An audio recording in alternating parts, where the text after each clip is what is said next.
ಕರ್ನಾಟಕ ಪ್ರದೇಶ ಯುವ ಕಾಂಗ್ರೆಸ್ ಸಮಿತಿಯ ರಾಜ್ಯ ಅಧ್ಯಕ್ಷರಾದ ಶ್ರೀ ಎಚ್.ಎಸ್. ಮಂಜುನಾಥ ಗೌಡ ಹಾಗೂ ಕಾಂಗ್ರೆಸ್ ಯುವ ನಾಯಕರಾದ ವಿನಯ್ ತಿಮ್ಮಾಪುರ ಅವರು ಜಮಖಂಡಿ ನಗರಕ್ಕೆ ಆಗಮಿಸಿದರು. ಜಮಖಂಡಿ ಮತಕ್ಷೇತ್ರದ ಕಾಂಗ್ರೆಸ್ ಕಾರ್ಯಕರ್ತರು ಕಾಂಗ್ರೆಸ್ ಯುವ ರಾಜ್ಯಾಧ್ಯಕ್ಷರಾದ ಮಂಜುನಾಥ ಗೌಡ ಅವರನ್ನು ಬೃಹತ್ ಗಾತ್ರದ ಹೂಮಾಲೆ ಹಾಕಿ ಹೂ ಹಾರಿಸುವ ಮುಖಾಂತರ ಜಮಖಂಡಿ ನಗರಕ್ಕೆ ಸ್ವಾಗತ ಮಾಡಿಕೊಂಡರು. ಬಾಗಲಕೋಟೆ ಜಿಲ್ಲೆಯ ಯುವ ಕಾಂಗ್ರೆಸ್ ಅಧ್ಯಕ್ಷರಾದ ಕುಮಾರ್ ಆಲ್ಗೂರ್ ಹಾಗೂ ಜಮಖಂಡಿ ತಾಲೂಕಿನ ಯೂತ್ ಕಾಂಗ್ರೆಸ್ ಅಧ್ಯಕ್ಷರಾದ ನಿಖಿಲಗೌಡ ಪಾಟೀಲ್ ಅವರ ನೇತೃತ್ವದಲ್ಲಿ ಬೃಹತ್ ಬೈಕ್ ರ್ಯಾಲಿಯನ್ನು ಹಮ್ಮಿಕೊಂಡಿದ್ದರು. ಬೈಕ್ ರ್ಯಾಲಿಯಲ್ಲಿ ಸರಿಸುಮಾರು 200ರಿಂದ 300 ಬೈಕ್ಗಳು ಕೂಡಿ ಜಮಖಂಡಿ ನಗರ ಬಸವೇಶ್ವರ ವೃತ್ತದಿಂದ Ambedkar circle, post colony, Ashoka circle, Jamkhandi ನಗರದ ಹೃದಯ ಭಾಗವಾದ ದೇಸಾಯಿ ಸರ್ಕಲ್ವರೆಗೆ ಬೈಕ್ ರ್ಯಾಲಿ ಹಮ್ಮಿಕೊಳ್ಳಲಾಯಿತು. ಇದೇ ಸಂದರ್ಭದಲ್ಲಿ ಅಹಮದಾಬಾದಿನ ವಿಮಾನ ಆಘಾತದಲ್ಲಿ ಮೃತಪಟ್ಟ ಕುಟುಂಬಗಳಿಗೆ ನೋವು ಭರಿಸುವ ಶಕ್ತಿ ಕೊಡಲೆಂದು ಮತ್ತು ಅವರ ಆತ್ಮಕ್ಕೆ ಶಾಂತಿ ಸಿಗಲೆಂದು ಮೌನಾಚರಣೆ ಮಾಡಲಾಯಿತು. ತದನಂತರ ನಗರದ ರಮಾ ನಿವಾಸ ಐಬಿಯಲ್ಲಿ ಕಾರ್ಯಕರ್ತರೊಂದಿಗೆ ಪಕ್ಷದ ಮತ್ತು ಸರ್ಕಾರ ಗ್ಯಾರಂಟಿ ಯೋಜನೆಗಳ ಬಗ್ಗೆ ಚರ್ಚೆ ನಡೆಸಿದರು. ಮುಂದಿನ ದಿನಮಾನಗಳಲ್ಲಿ ಕಾಂಗ್ರೆಸ್ ಪಕ್ಷವನ್ನು ಬಲಿಷ್ಠಗೊಳಿಸುವ ಯುವ ಕಾರ್ಯಕರ್ತರು ಗಟ್ಟಿಗೊಳ್ಳಬೇಕೆಂದು ಹಾಗೂ ಪಕ್ಷಕ್ಕೋಸ್ಕರ ಪ್ರಾಮಾಣಿಕವಾಗಿ ತಮಗೆ ವಹಿಸಿದ ಕೆಲಸಗಳನ್ನು ಮಾಡಬೇಕು. ಮುಂದೆ ಬರುವಂಥ ಚುನಾವಣೆಯಲ್ಲಿ ಕಾಂಗ್ರೆಸ್ ಪಕ್ಷವನ್ನು ಮತ್ತೆ ಅಧಿಕಾರಕ್ಕೆ ತರುವ ಸಮಗ್ರ ಕಾರ್ಯಕ್ರಮಗಳನ್ನು ಬಡವರಿಗೆ ದೊರೆಯುವಂಥ ಕೆಲಸ ಮಾಡೋಣ ಎಂದು ಕಾರ್ಯಕರ್ತರನ್ನು ಉದ್ದೇಶಿಸಿ ಮಾತನಾಡಿದರು. ಇದೇ ಸಂದರ್ಭದಲ್ಲಿ ಜಮಖಂಡಿಯ ಮತಕ್ಷೇತ್ರದ ಸಮಸ್ತ ಯುವ ಕಾಂಗ್ರೆಸ್ ಕಾರ್ಯಕರ್ತರು ಪಾಲ್ಗೊಂಡಿದ್ದರು. ವರದಿ ಮಾರುತಿ ಕುಳಲಿ, ಜನತಾ ವಾಣಿ, ಕರ್ನಾಟಕ.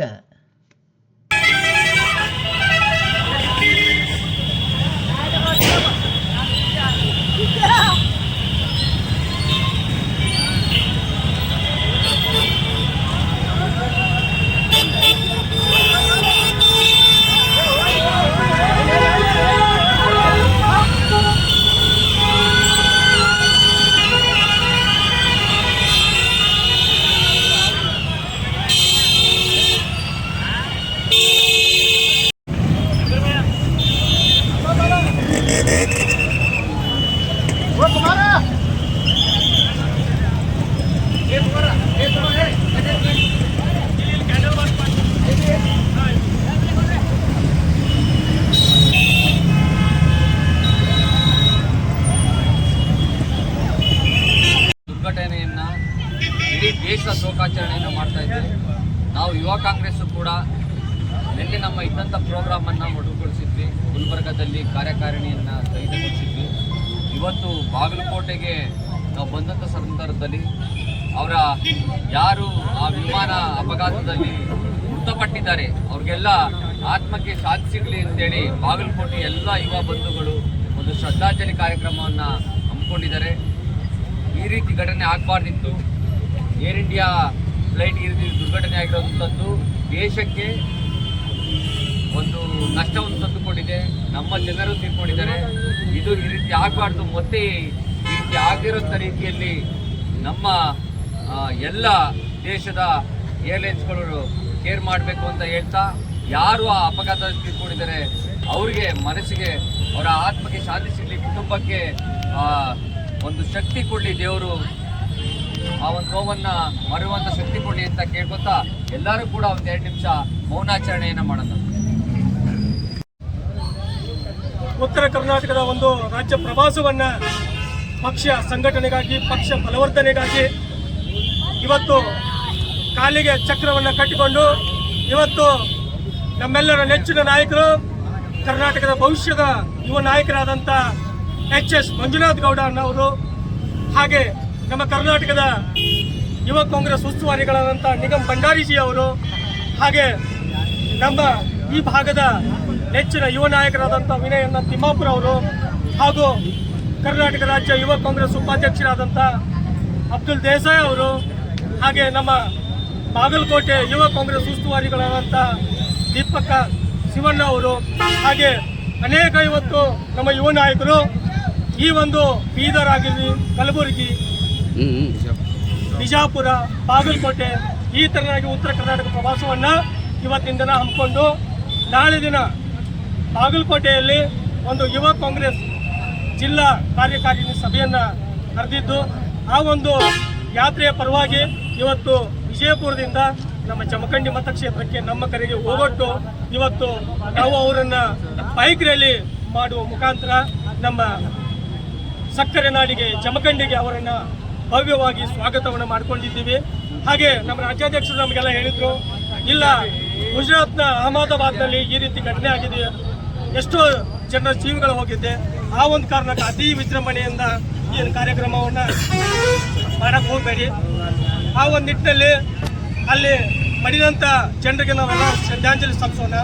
ಆ ಒಂದು ಕಾರ್ಯಕ್ರಮವನ್ನು ಒಂದು ಜಮಖಂಡಿಯಲ್ಲಿ ತಾವು ಇಟ್ಕೋಬೇಕಂದಾಗ ನಾವು ಅವ್ರ ಮಾತಿಗೆ ಬೆಲೆ ಕೊಟ್ಟು ಇವತ್ತು ಜಮಖಂಡಿಯ ಹೃದಯ ಭಾಗವಾದಂಥ ದೇಸಾಯಿ ಸರ್ಕಲ್ನಲ್ಲಿ ಇವತ್ತು ನಾವು ಗುಜರಾತ್ನ ಅಹಮದಾಬಾದ್ನಲ್ಲಿ ಏನು ವಿಮಾನದಲ್ಲಿ ಜೀವವನ್ನು ಕಳೆದುಕೊಂಡಂಥ ಅನೇಕ ಜೀವಗಳಿಗೆ ಇವತ್ತು ನಾವು ಶ್ರದ್ಧಾಂಜಲಿ ಸಲ್ಲುವ ನಿಟ್ಟಿನ ಸಲುವಾಗಿ ಇವತ್ತು ನಮ್ಮ ನಿಖಿಲ್ ಪಾಟೀಲ್ ಆಗಿರ್ಬೋದು, ಅಯ್ಯ ಸೈಯದ್ ಆಗಿರ್ಬೋದು, ಹಾಗೆ ನಾಗ ಮೀಸಿ ಆಗಿರ್ಬೋದು, ಹನುಮಂತ್ ತೇಲಿ ಅವರಾಗಿರ್ಬೋದು, ಹಾಗೆ ನಮ್ಮ ಅನೇಕ ಸತೀಶ್ ಕೆನ್ನೂರ್ ಅವರಾಗಿರ್ಬೋದು, ಅವರಿವರನ್ನದ ಅನೇಕ ಇವತ್ತು ನಮ್ಮ ಕಾಂಗ್ರೆಸ್ ಪಕ್ಷದ ಪದಾಧಿಕಾರಿಗಳು ಇವತ್ತು ಈ ಒಂದು ಕಾರ್ಯಕ್ರಮವನ್ನು ಹಮ್ಮಿಕೊಂಡಿದ್ದೀವಿ. ಆ ಒಂದು ತೆರನಾಗಿ ನಮ್ಮೆಲ್ಲರ ಪರವಾಗಿ ಇವತ್ತು ನಮ್ಮ ನಾಯಕರಾದಂಥ ಎಚ್.ಎಸ್. ಮಂಜುನಾಥ್ ಗೌಡ ಅವರಿಗೆ ಜಮಖಂಡಿಗೆ ನಾನು ಹೃದಯಪೂರ್ವಕವಾಗಿ ಸ್ವಾಗತವನ್ನು ಕೋರ್ತೇನೆ.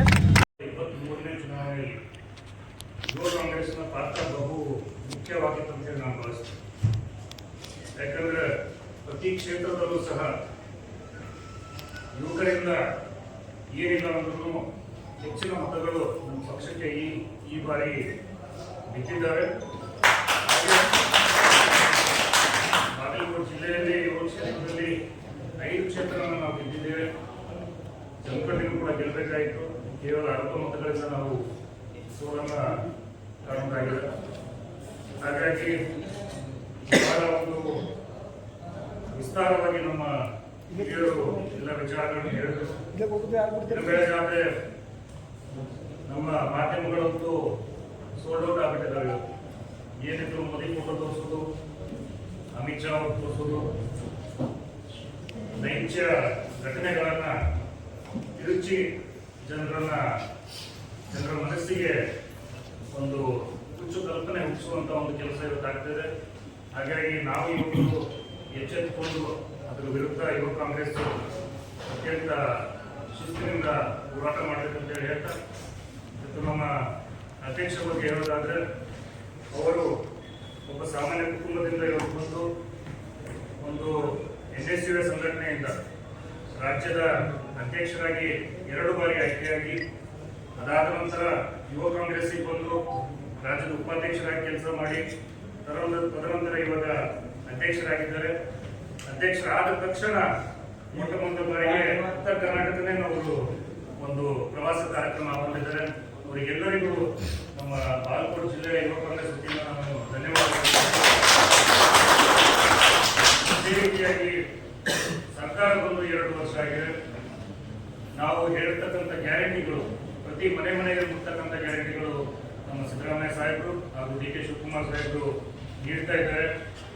ಆದರೆ ಒಂದು ಕೊರತೆ ಏನಾಗಿದೆ ಅಂದ್ರೆ, ಇದನ್ನ ಪ್ರತಿ ಕ್ಷೇತ್ರದಲ್ಲೂ ಇರಬಹುದು, ಪ್ರತಿ ಮನೆಗೆ ಸೌಲಭ್ಯಗಳು ಮುಟ್ತಾ ಇದ್ದಾರೆ.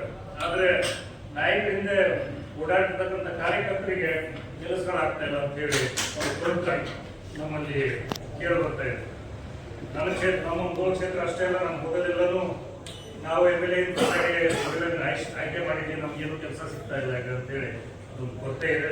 ಹಾಗಾಗಿ ದಯವಿಟ್ಟು ರಾಜ್ಯಾಧ್ಯಕ್ಷರಾದಂಥ ಮಂಜುನಾಥ್ ಗೌಡ ಅವರು ಇದನ್ನು ರಾಜ್ಯ ಮಟ್ಟದಲ್ಲಿ ಚರ್ಚೆ ನಡೆಸಿ, ತಳಮಟ್ಟದಲ್ಲಿ ಆ ಕಾರ್ಯಕರ್ತರು ದುಡಿತಾ ಇದ್ದಾರೆ, ಅವರಿಗೆ ರಾಜ್ಯ ಮಟ್ಟದಲ್ಲಿ ಗುರುತಿಸುವಂತ ಸರ್ಕಾರದಲ್ಲಿ ಏನಾದರೂ ಒಂದು ಸ್ಥಾನಮಾನ ನೀಡುವಂತ ಒಂದು ಕೆಲಸ ನಮ್ದಾಯ್ತು ಅಂತ ಹೇಳಿ ಹೇಳ್ತಾರೆ. ಬಿಹಾರ್ ಎಲೆಕ್ಷನ್ ಅವ್ರು ಹೇಳ್ತಾ ಇದ್ದಾರೆ, ಯಾರು ಏನೇ ಮಾಡಿದ್ರು ಕೂಡ ನಾನು ಸರಿಯಾದ ದಾರಿಯಲ್ಲಿ ಇರ್ತೀನಿ ಅಂತ ರಾಹುಲ್ ಗಾಂಧಿ ಅವರು ಈ ದೇಶ ಚುಕ್ಕಾಣಿಯನ್ನು ಎಳೆದೇ ಹಿಡಿತಾರೆ. ಈ ದೇಶ ಏನಾದರೂ ಮತ್ತೆ ಮುಂದೆ ಹೋಗ್ಬೇಕು ಅಂತಂದ್ರೆ ಕಾಂಗ್ರೆಸ್ ಪಕ್ಷದಿಂದ ಸಾಧ್ಯ, ಮತ್ತೆ ರಾಹುಲ್ ಗಾಂಧಿ ಅವರಿಂದ ಸಾಧ್ಯ. ರಾಹುಲ್ ಗಾಂಧಿಯವರ ಆಶಯದಿಂದ ರಾಜ್ಯದಲ್ಲಿ ಮತ್ತೆ ಕಾಂಗ್ರೆಸ್ ಬಂದೇ ಬರುತ್ತೆ. ನಮ್ಮ ನಾಯಕರುಗಳು ಇರುವಂತಹ ಶಕ್ತಿಗೆ ಮತ್ತು ಯುಕ್ತಿಗೆ ಬಿಜೆಪಿ ಅಲ್ವಾಡ್ತಾ ಇದೆ. ಸಣ್ಣ ಉದಾಹರಣೆ, ಬಾಯಿ ಬಂದಂಗೆ ಮಾತಾಡಿದಂತ ಬಿಜಾಪುರದ ಒಬ್ಬ ಧರ್ಮಕಡ್ಲಿ ನಮ್ಮ ಶಿವಾನಂದ ಪಾಟೀಲ್ ಸರಿಯಾಗಿ ಮಾಡಿದ್ರು. ತಾಕತ್ತಿದ್ರೆ ಬಂದಿಲ್ಲಪ್ಪ, ನಾನು ರಾಜೀನಾಮೆ ಕೊಡ್ತೀನಿ, ಅಷ್ಟು ಮಾತಾಡೋದು. ಮೂರು ದಿವಸ ಕಾಣೆಯಾಗ್ಬಿಟ್ಟಿದ್ದಂತೆ. ನಮ್ಮ PCC ಅಧ್ಯಕ್ಷರ ಮೇಲೆ ಬಾಯಿ ಬಂದಂಗೆ ಮಾತಾಡ್ತಾ ಇದ್ದ ವ್ಯಕ್ತಿ ಈ ಕೇಸ್ ಹಾಕಿದ್ದಾರೆ ಮಾನನಷ್ಟ ಮಗದೊಮ್ಮೆ ಈಗ ಮಾತಾಡಕ್ ಆಗ್ತಾ ಇಲ್ಲ. ಬಿಜೆಪಿಯಲ್ಲಿ 3 ಬಾರಿ ಸಸ್ಪೆಂಡ್ ಆಗಿ ಇವಾಗ ನಾನು ಮತ್ತೆ ಮಾತಾಡಲ್ಲ ಅಂತ ನೆಟ್ವರ್ಕ್ ಬಂದವರಂತೆ ಬಿಜೆಪಿ. ಇಂಥವರಿಂದಲೇ ದೇಶ ಹಾಳಾಗೋದು. ರಾಷ್ಟ್ರದಲ್ಲಿ ಅಥವಾ ರಾಜ್ಯದಲ್ಲಿ ಸಮಾಜವನ್ನು ಹಾಳು ಮಾಡುವಂತ ವಿಷ ಬೀಜ ಬಿತ್ತುವಂಥವನ್ನ ಬಿಜಾಪುರ ಜನರನ್ನು ಕೂಡ ಅವ್ರು ದೂರ ಇಡಬೇಕು. ನನ್ನ ಆಸೆ. ದಯಮಾಡಿ ತಾವೆಲ್ಲ ಬಂದಿರುವಂಥ ಹಿರಿಯರು ಬಹಳ ಖುಷಿ ತಂದಿದೆ. ತಮಗೆಲ್ಲ ಒಳ್ಳೆಯದಾಗಲಿ. ಮುಂಬರುವ ದಿನಗಳಲ್ಲಿ